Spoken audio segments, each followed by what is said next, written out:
fillimisht do dua ta lidh me çfarë po ndodh në Kosovë dhe do doja një koment kryesisht në lidhje me një deklaratë të ambasadës amerikane për sa i përket vendimit në Kosovë për përjashtimin e listës sërbska.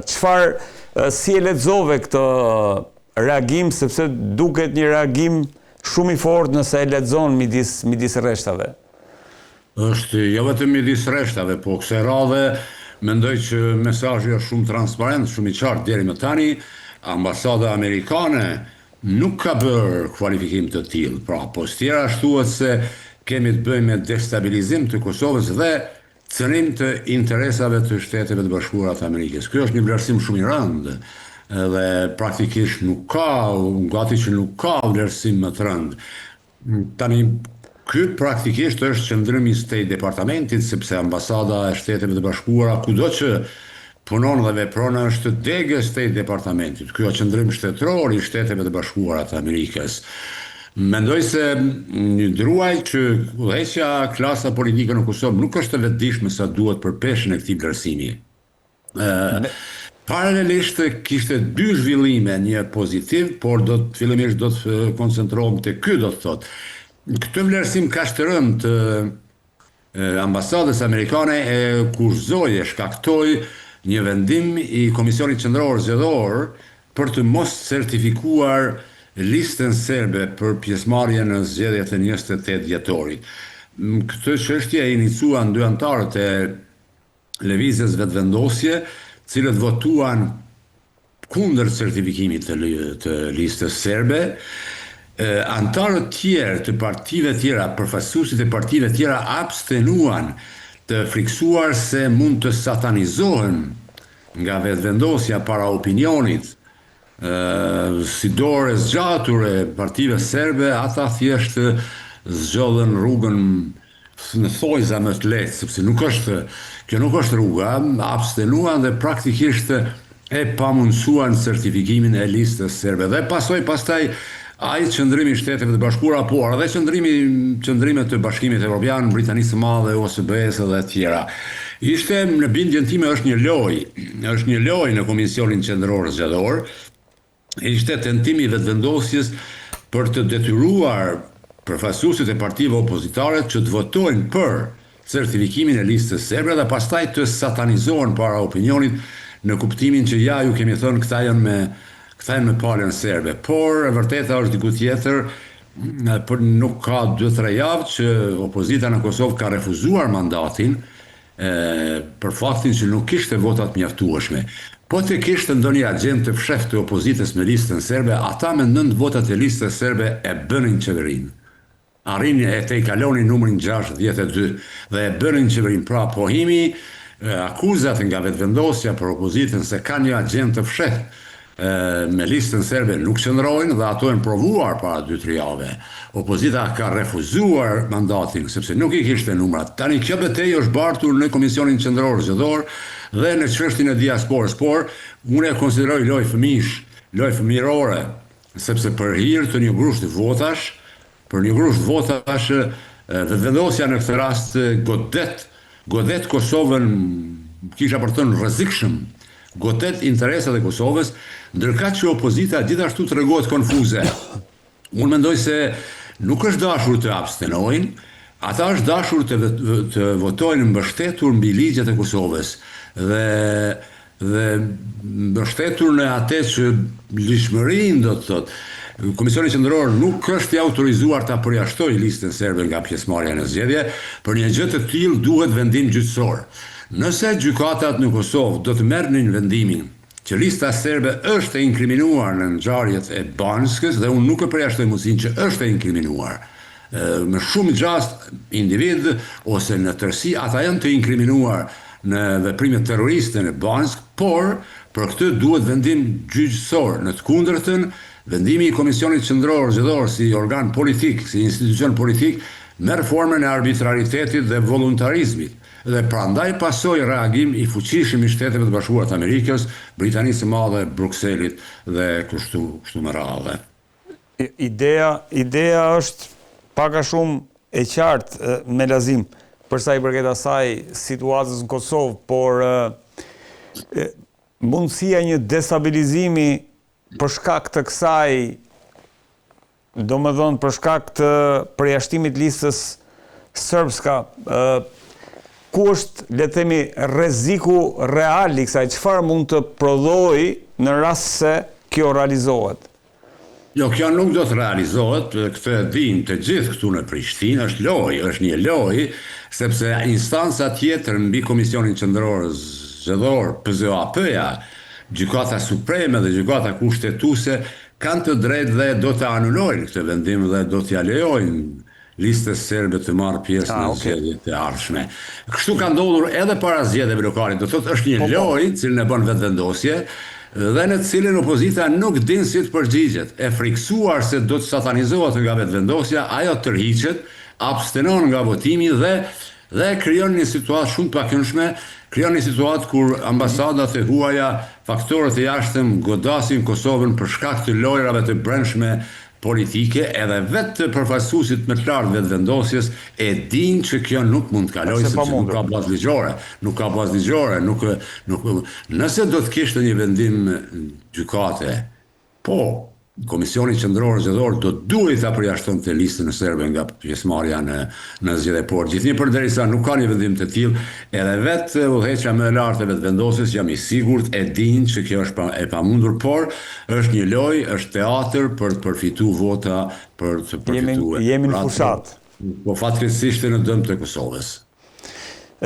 Zoti Koci, ideja është që administratës Trump tashmë po i kërkohet të shtojë angazhimin e saj në Ballkanin Perëndimor. Kjo thirrje ka ardhur nga pjesëmarrësit e diskutimeve në Komitetin për Politikën e Jashtme të Dhomës së Përfaqësuesve të Shtetit Bashkuar të Amerikës. Pra, pak a shumë për këtë komision, Ballkani vlerësohet si një vend, si një rajon i paqëndrueshëm, menjëherë pas Ukrainës dhe në rast konflikti, aleatët e NATO-s, Shqipëria, Maqedonia e Veriut dhe Malizi do të jenë drejt për drejt shënjestër, kanë nënvizuar Kate Self, duke shtuar se një gjë e tillë mund të çojë në aktivizimin potencial të Nenit 5 aleancës. Ndërkohë, flitet gjithashtu, është insistuar për Kosovën që ajo do të jetë veçanërisht e ekspozuar për shkak se nuk është pjesë e aleancës ushtarake. Si vlerëson këto komente të bëra në Komitetin për Politikë të Jashtme të Dhomës së Përfaqësuesve të Shtetit Bashkuar të Amerikës? Tani pa përdor terme të mëdha, të fuqishme, por e konsideroj ndoshta ngjarje me primesa historike, sepse vendimet e mëdha në Shtetet e Bashkuara kështu fillojnë. Fillojnë nga komitetet në Senat ose Dhomën Përfaqësuese, pastaj ato u bartën institucioneve më të larta siç është Pentagoni, State Departamenti, Shtëpia e Bardhë dhe të tjera. Dhe kështu formësohet politika jashtme Shteteve të Bashkuara. Se radha ata ishin shumë transparent. Mbase edhe më transparent se që janë rëndom. Ju e apostrofua shumë mirë ata poentat kyçe të dëshmisë shumorshë në Kongresin Amerikan. Unë i kam përcjellur më vonë në një ditë vonesë, do të thotë incizimin komplet të asaj dëshmie. Esenca është kjo që ju e thatë pak më parë, do të thotë. Ata thonë se nëse do të ketë, se Ballkani në vërtet është shumë i rrezikuar, rajoni më i rrezikuar në Evropë nga një goditje ruse. Normalisht përmes satelitit e saj në Ballkan Serbis, potencojnë do të thotë rrezikun për Shqipërinë, Maqedoninë dhe Malin e Zi, dhe thonë se megjithatë pak më shumë është rrezikuar Kosova për faktin që nuk është antare e NATO-s dhe nuk mund të aktivizohet dispozita 5 e Aleancës Veriatlantike. Por menjëherë përgjigja ishte aty për atyshme. Njëri nga ata që dëshmuan ishte Edward Joseph. Ai nxorri një tezë që në Kosovë nuk është shumë që është qarkulluar, pohoj se zgjidhja për Kosovën nuk është antarësimin e Kombeve të Bashkuara, nuk është edhe dialogu i Bashkimit Evropian është të i kaluar dhe nuk ka prodhuar rezultate, përkundrazi ka shkaktuar destabilitet, dhe se rruga vetme për të stabilizuar Ballkanin, jo vetëm Kosovën, por gjithë Ballkanin është që Kosova të antarësohet në NATO, ai apostrofoi mundësinë e antarësimit në NATO edhe të Serbisë, por ishte më shumë i fokusuar te antarësimi i Kosovës në Aleancën Veriatlantike. Mendoj se mënyra se si ai e paraqiti çështjen ishte shumë e qelluar, shumë e goditur, sepse pohoi që në këtë mënyrë Serbia shkëputet nga ndikimi i Rusisë dhe Kinës, sepse vetoja pastaj e tyre në Kombet e Bashkuara nuk paraqet asgjë pas antarësimit, siç tha ai, të Kosovës në NATO. Antarësimi i Kosovës në Kombet e Bashkuara humb peshën. Nuk ka ndonjë rëndësi të madhe, sepse në aspektin e sigurisë Kosova do ta zgjidhte problemin, do të sigurohej në kuptimin e ruajtjes, garantimit të kufinjeve dhe tërësisë territoriale. Ai më shkoi edhe më lart dhe tha se një zhvillim i tillë, antarësimi eventual i Kosovës në NATO, do ta tërhiqte edhe Serbinë në perëndim, sepse nuk do të kishte më çfarë të përfitonte nga Rusia dhe Kina nëse do të mbetej në këtë pozicion që është, siç e thon ata, neutral, do të thotë, në Beograd. Ai supozon se tërheqja e Kosovës në NATO është edhe tërheqja e Serbisë në perëndim, dhe unë mendoj se aty ka bazë. Atë që ai thot ka shumë bazë. Ka shumë bazë sepse çështja mund shtrohet edhe ndryshe. Në momentin që Kosova eventualisht antarësohet në Aleancën Veriatlantike, në Serbia çfarë i mbetet Serbisë? Mbetet vetëm të pajtohet që edhe ajo të antarësohet në ato mënyrë që mos mbetet prapa gjithë rajonit, dhe e dyta ta njoh pavarësinë e Kosovës, sepse orekset e saj për shkëputje të veriut përfundojnë një herë për gjithmonë. Dhe unë mendoj që kjo është rruga. Kjo është rruga.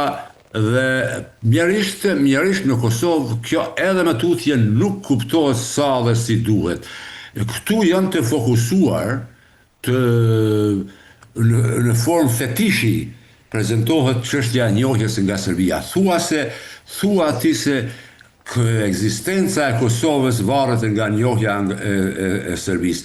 Është një çështje, unë mendoj, shumë e gabuar, sepse kjo po e faktorizon Serbinë në Ballkan.